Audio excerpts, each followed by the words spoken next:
space where we interpret the Quran as best we can without traditional channels. So, I mean, we are not, with due respect to Edip, I don't go around telling people, I'm sorry, your hadith is all this or all that, or reject hadith or whatever it is. I have written a critique of hadith, but that's only because I believe that there is a system within hadith to engineer a false authority, and that's it really.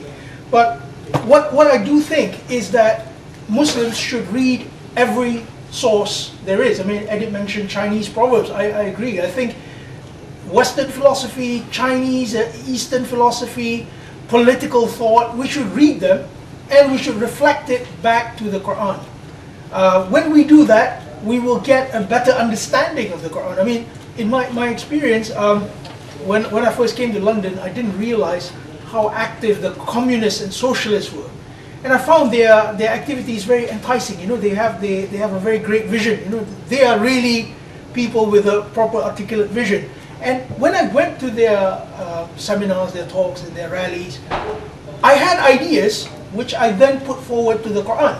So then I realized, okay, the Quran does have similar ideas, but not in the same way. For example, the Quran doesn't preach a state. The Quran preaches the tazkiyatun nafs, the growth of the soul. Whereas in communism, Marx he's very anti-metaphysics. He doesn't like anything like the soul and stuff. You see? So it's always good to read other stuff. I think hadith, while I find most hadith unacceptable to the Quran, but when you see practice of hadith, what Edip quoted about the hadith of you correct with your hands first, I would disagree with that.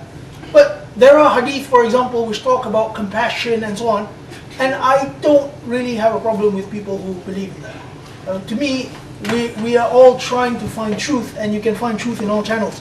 I would highly recommend chapter 13, verse 17 of the Quran, where Allah points out that truth flows in many channels. And Allah describes Himself as truth in chapter 22, verse 6. So we can say that we can find Allah in any path. But the reason why I choose this path is because I believe the Quran provides the best source of guidance. Thank you. A few more questions. This man here. How will you answer this? Someone was saying, how do you follow the rites without hadith? Rites, as in rites and rituals of Islam. Rituals. Right. That's one. Can I just say yes. my question wasn't answered? And what it was just you don't have to go into great depth. It's just I was interested in cognitive dissonance. I wondered if that is in the Quran. That because I thought it might come up as wishful thinking.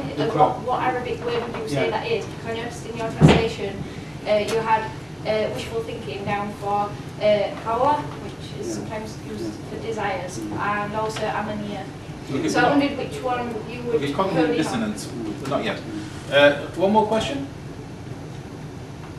Why don't we make a concerted effort to tackle the local imams or the local population? Probably the imams would be better, and try and get them to look at why what they preach is not correct. And that way we can maybe do this within a generation or before. I mean, I've had that experience myself with limited knowledge, and I think we've taken a real battering.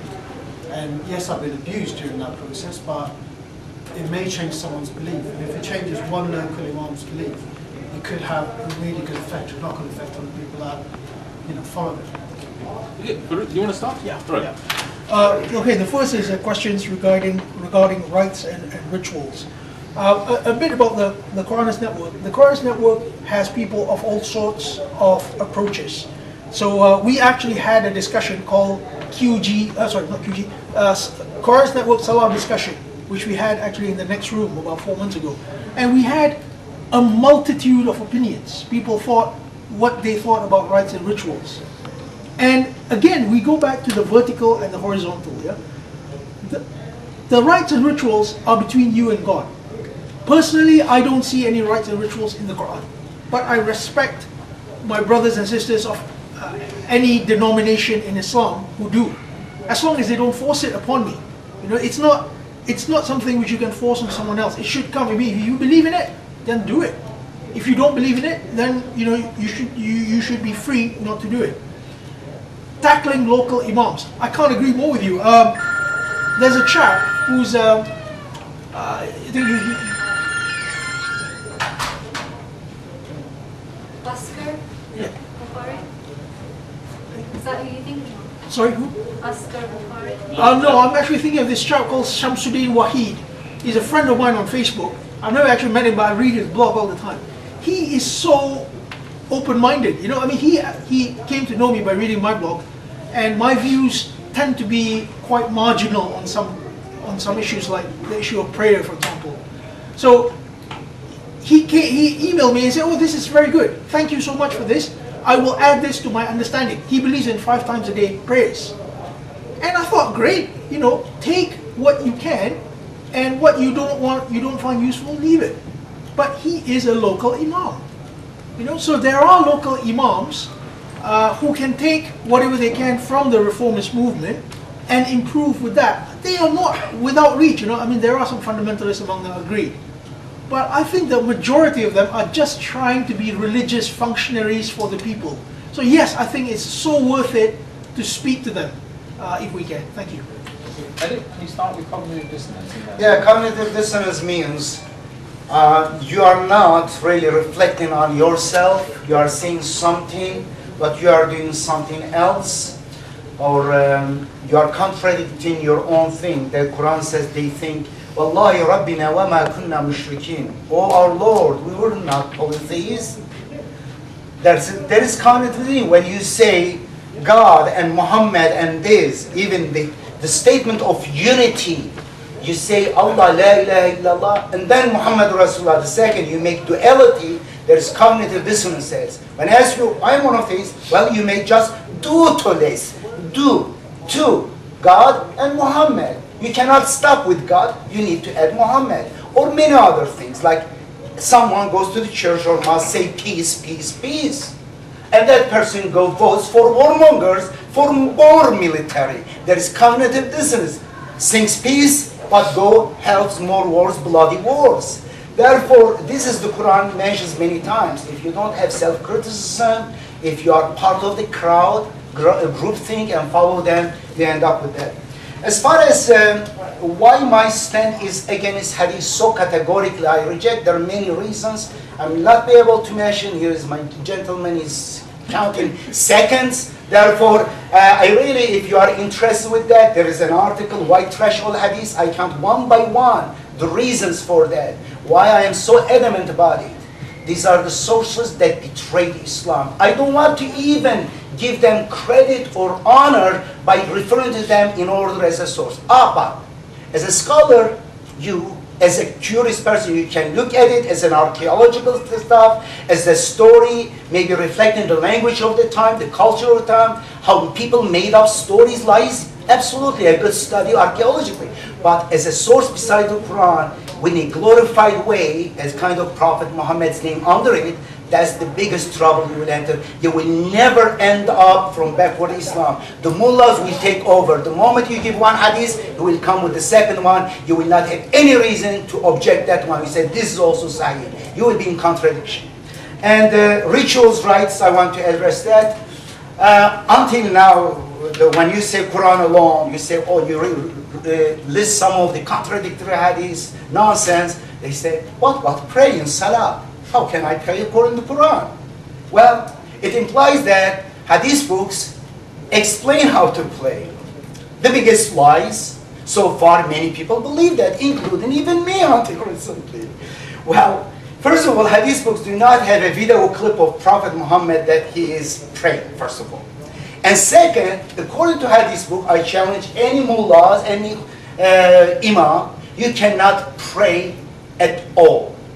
Absolutely big lie, full of contradictions.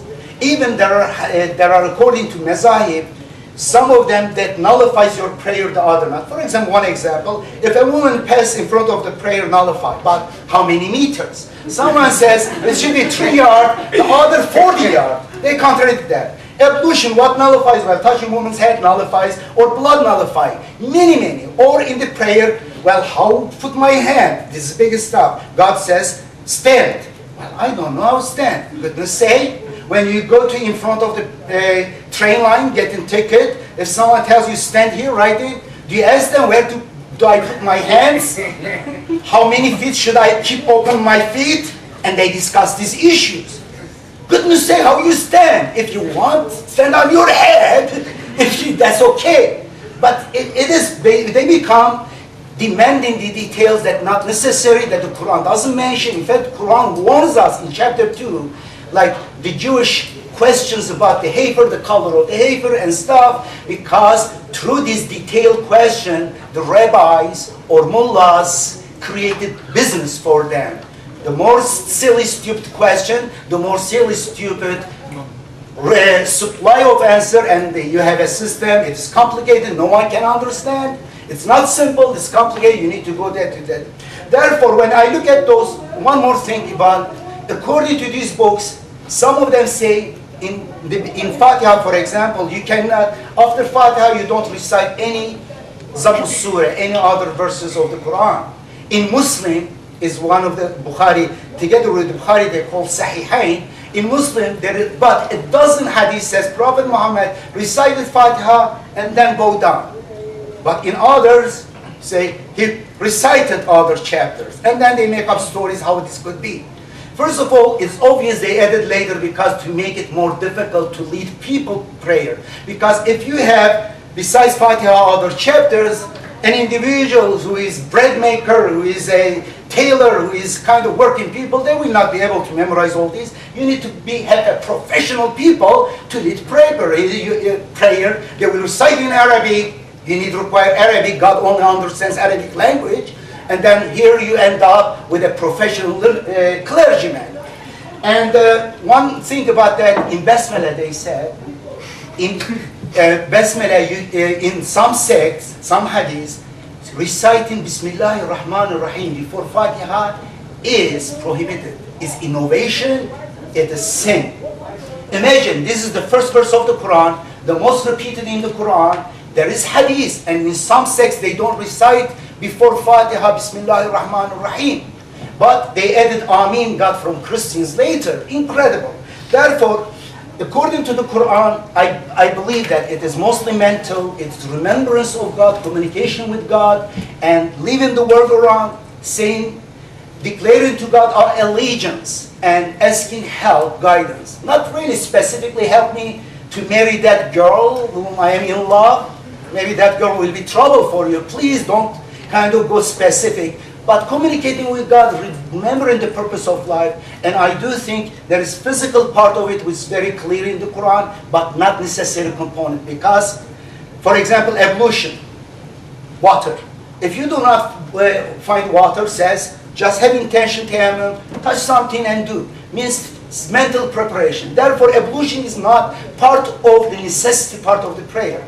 Or, if you have difficult times, let's say part of you fighting, you come together to pray to God, also support each other, and in that one, you can make it shorter. Therefore, the length of the prayer is not the necessary component.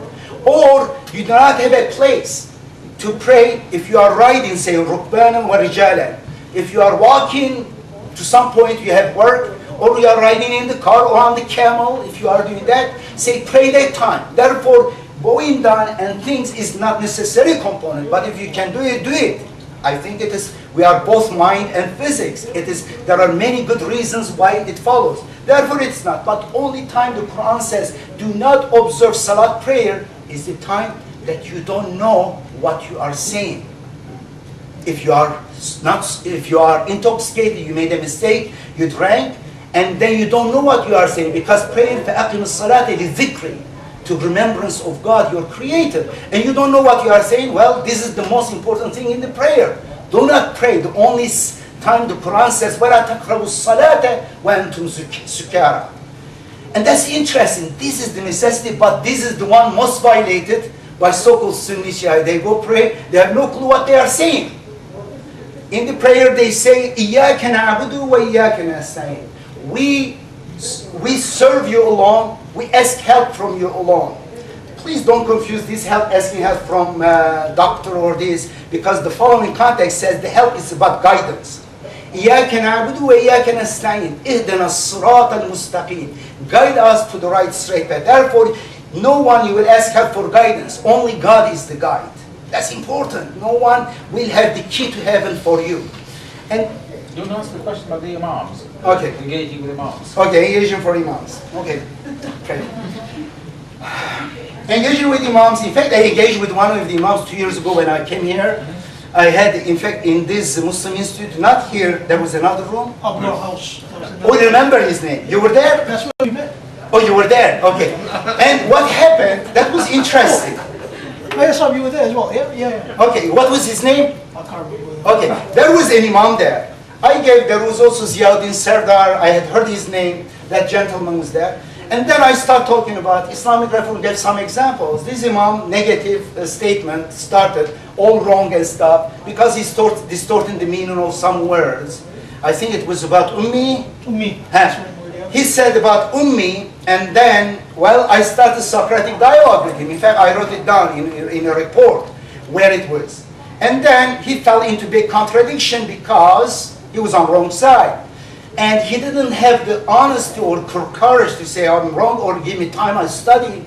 And then I asked him a follow-up question. Well, if he answered that question, which is obvious, he would obviously contradict himself. And when I asked that question, many people knew the answer for that, even his followers over there.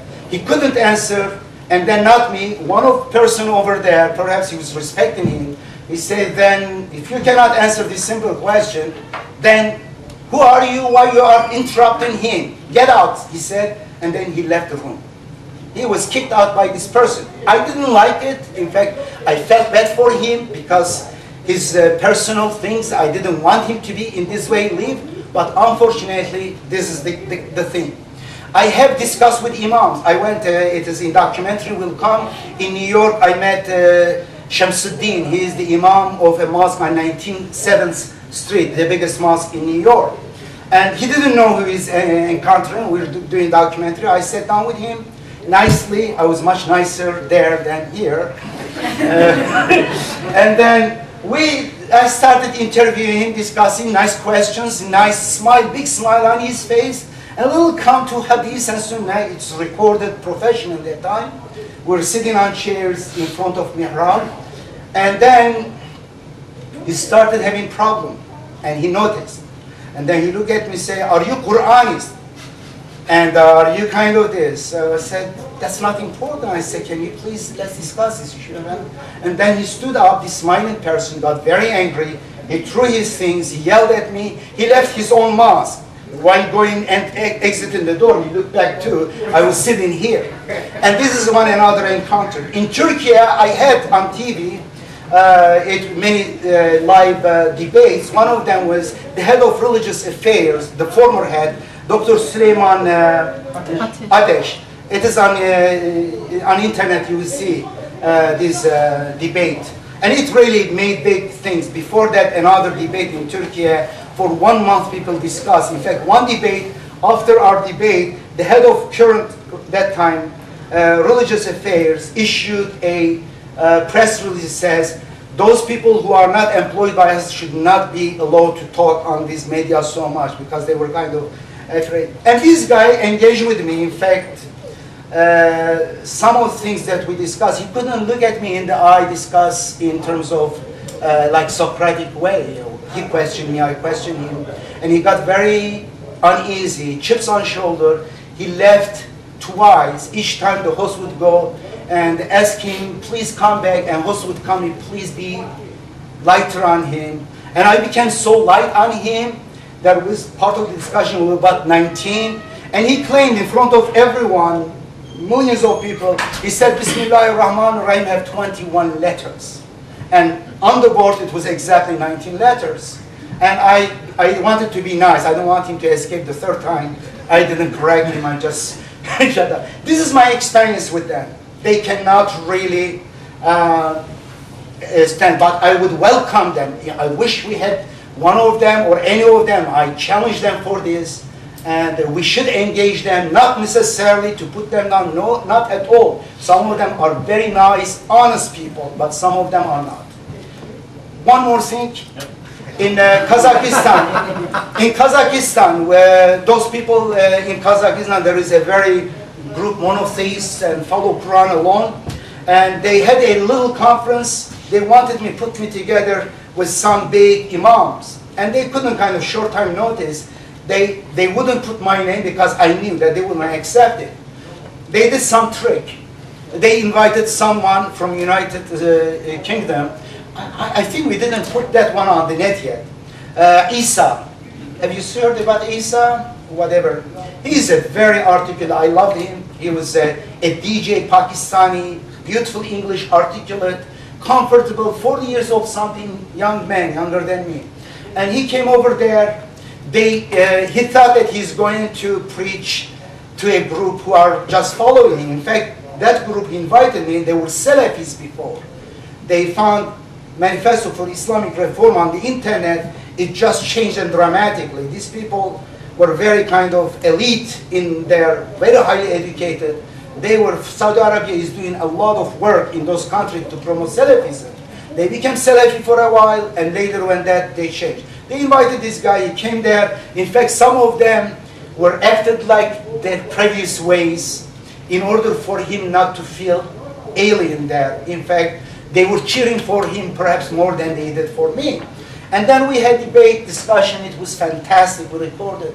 There is one point when I listed some hadiths, putting down women to the level of animals and stuff. And he said, no, the hadith and sunnah, in fact, value women more than men. Big surprise. Fantastic. I said, he said what? In fact, and then what about this hadith, I said?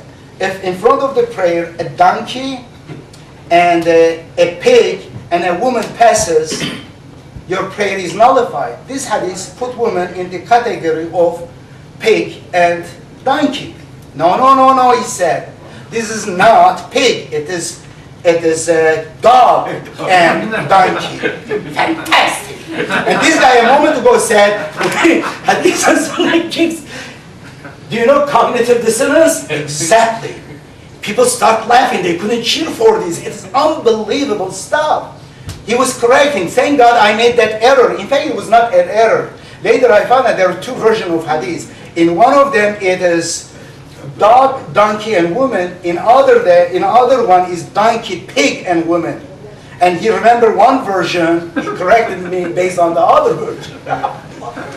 Anyway. Thank you. Next three questions? Can I ask? Yeah, sure. Yes, by all means. Obviously, my question would be to Edip. Yeah.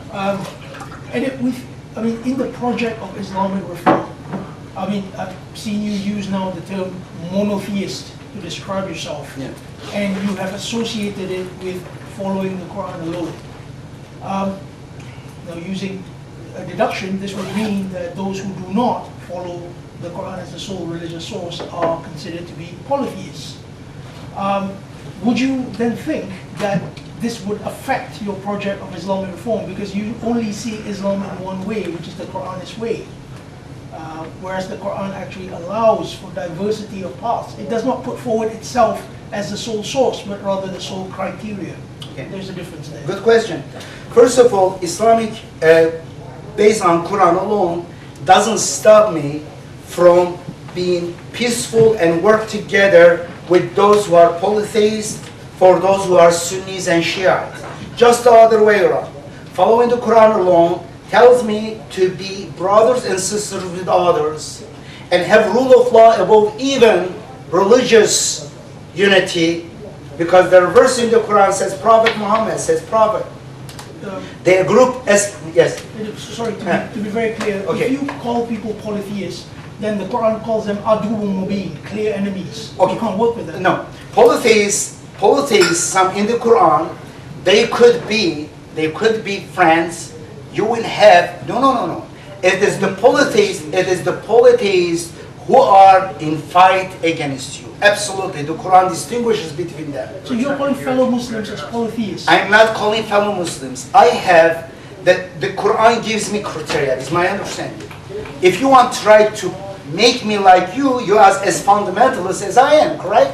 No, because I'm not trying to make relativists, if want to make you relativist, everyone, it is another way contradiction, paradox there. Now, this is theology, this is what I believe and also argue, based whatever evidence I have, saying that God is not enough as a source, we need others and others. This is polytheism, okay?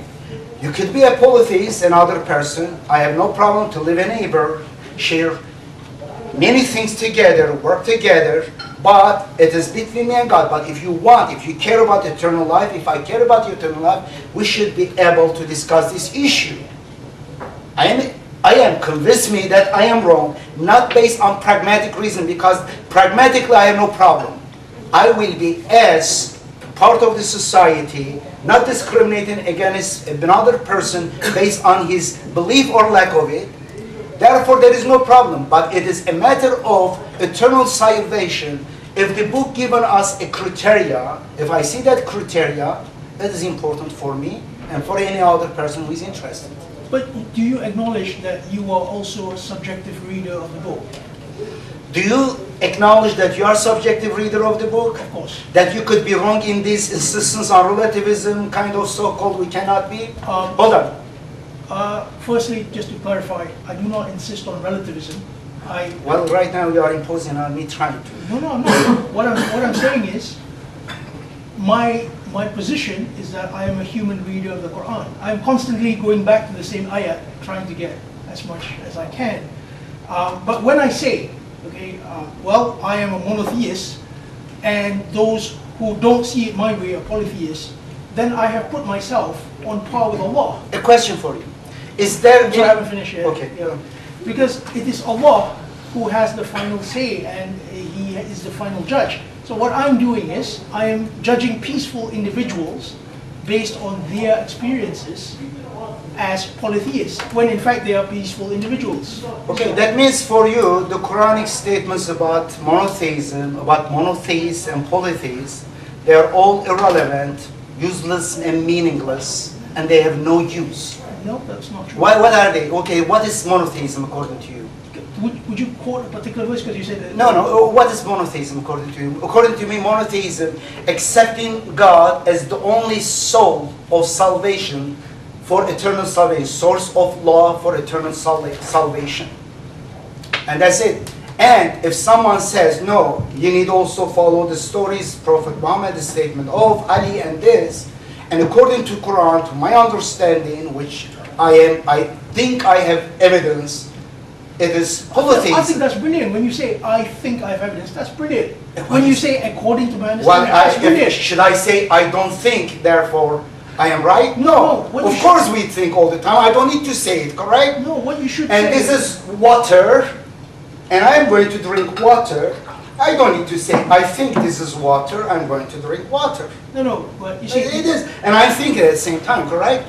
I see it, I make judgment based on induction, the color of it, and the thing is it, and this looks like a glass, and I think it is the liquid, we see wavy. Therefore, I think, therefore this is water, and I think, that's it. Okay, yes, but you see... I'd like to take another 3 questions from the audience, please.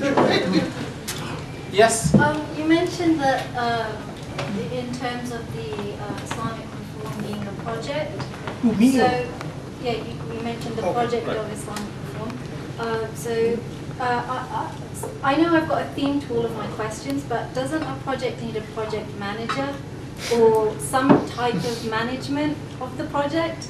Volunteering. Send me after. Secret.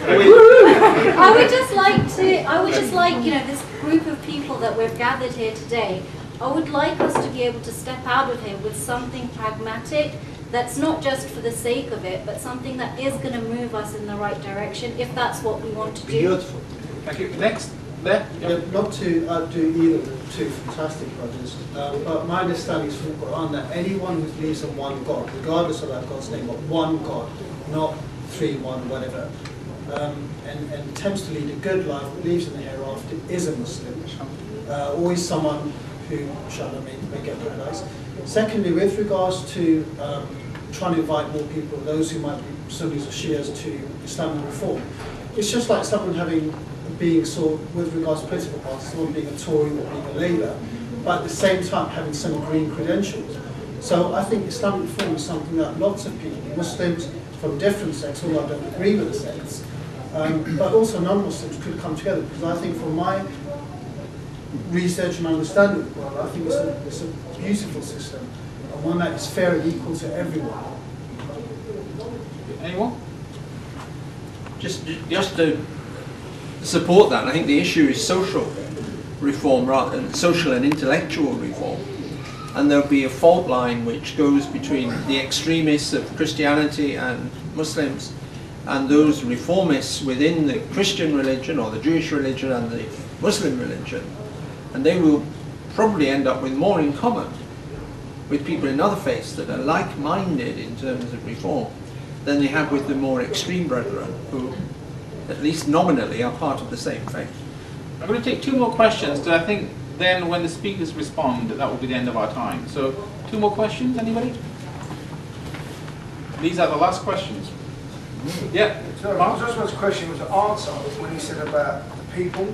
I think in a Quran it talks about the people that try to attack you or evict you from your houses. These are the people that are your enemies. So I think it comes to that aspect where we can be friends with all kinds of people, but as soon as they try to, because Allah says the kind of oppression is worse than murder. And I think that's the verse. One more, last one. Yes? About monotheism in church. Have I understood it correctly that you could also be a polytheist or commit to church, even if you don't particularly believe in other gods, but you make your hawa, your desires, into a god? So how can, do you know what I mean? So maybe that's something to do with the monotheist stroke shirk discussion. Okay, let's start with Ruth. Can I ask Nadia to repeat the question, because I didn't Yes, get certainly. it down. Can you repeat the question? You mentioned that Islamic reform is a project. Yeah. So So it needs a project manager. Oh, right, yes, of course, yeah, I missed the word manager there, that's the problem. and also the fact that we've got a good group of people here, if people want to do something, then we shouldn't lose this opportunity. Okay. Is this project manager position paid? It's not, okay. Do you know, I believe that, again, that there is a difference between social action and theology. In terms of social action, of course we need a project manager. The Quranist Network has a director who's actually with us today. He's right there. But he doesn't impose his views on anyone. He doesn't say, okay, do you know what? I'm a monotheist and you're a polytheist. He doesn't say stuff like that. Instead, he says, I'm reading the Quran to the best of my ability. This is my best understanding. And, you know, you are entitled to your understanding. So that's okay. But in terms of project management, what it's supposed to be is, in terms of action, then the project manager would then, you know, have people under him where he says, okay, can you please do this, can you do that, and it all is channeled into one social, into a channel of social action. I think that is what the project manager is for. So we need to keep it separate. We need to keep theological discussions separate from social action. Again, that's what, you know, you were there during our Salah discussion. None of us had similar opinions about Salah. If we had any fundamentalist person among us, that person would have just completely lost his mind and just ran out or something. Because it would be such a challenge to him to accept that everyone is saying different things. But this is the thing, you see, we need to accept the paradigms of experience of other people. Some people may be very attached to the traditional prayers. They find great solace from the traditional prayers. Who are we to tell them, oh, I'm sorry, you know, that's some pagan practice you picked up. Wow. I'm sorry, I don't like language like that. I wouldn't like it if someone told me the same thing. I would like it if I asked someone and that person says, well, I'm sorry, I don't really agree with you. That's okay. That's different from saying, I'm sorry, your practice is from so-and-so. I don't like stuff like that. So yeah, a project manager should manage the realm of social action. Let's say you are trying to put together money to help some, you know, victims of some disaster or something. Yeah, then you need a project manager. The project manager is not there to tell you, okay, this is what the Quran says, here's my interpretation, and that's it. There's no discussion on the issue. That's different. That's fundamentalism. The second... Sorry, I was just going to say that there are a lot of things in the theology and the understanding of the Quran that calls for social action. Indeed. So it then becomes a requirement of a Mormon to actually perform that social action. True. So in that sense, it is linked. It is linked, but you know, in terms of social The action... purpose of why you're doing it is a religious purpose, Sure. or for pleasing Allah. Sure. It's not just for the heck of it because you want to join a club. Agreed, but you see, do we disagree that, for example, poverty should be eradicated? Yeah. Do we disagree that education needs to be boosted?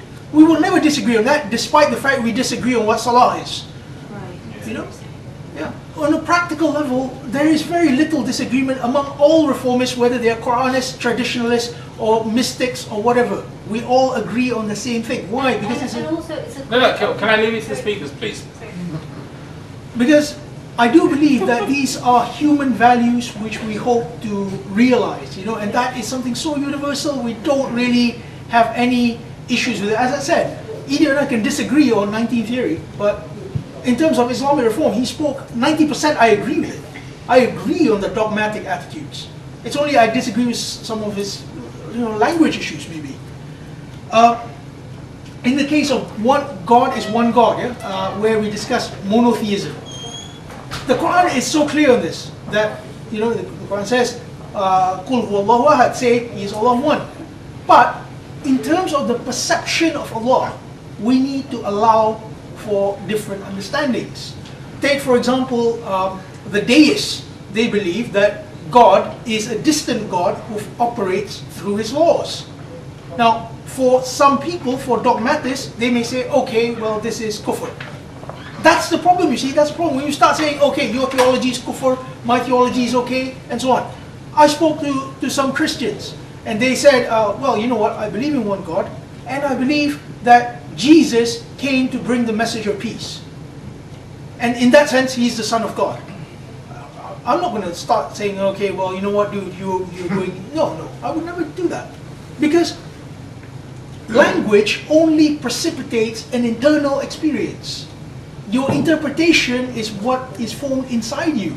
So I'm not the one to go and start saying, calling to people as polytheists and so on. Let's say a person believes in hadith. Now, Edip believes that that leads to polytheism, or it is polytheism. I don't believe that, because a person may be reading hadith sincerely asking Allah for guidance. He may sincerely believe that Prophet Muhammad, through the hadith, is showing God's guidance. So I cannot call that person a polytheist, no way. It's not my job to call people polytheists anyway. My job is to work on my own theism. I don't know if I'm a monotheist. Jack asked, the last question Jack asked was, you know, what about the hawa, the lust? In fact, in the Quran, hawa is mentioned twice, chapter 25 verse 43 and chapter 45 verse 23. Chapter 25 verse 43, yeah. These two places. And the hawa, the phraseology of the hawa is very interesting. Allah says, see you those who take hawa as his God, can you do anything for him? You can't. In other words, you can't do anything for him. So hawa is the worst God there is. It's not another source besides the Quran. It's hawa. Hawa is the source which leads to all this falsehood. You see? So this is one thing we need to understand. I mean, monotheism does not operate on the same levels in each of our brains. For some people, God may be truth. That's not against the Quran, by the way. You know, for the Taoists, God is the eternal flow of the universe. And I just read a verse which actually confirms that, in a manner of speaking. You see?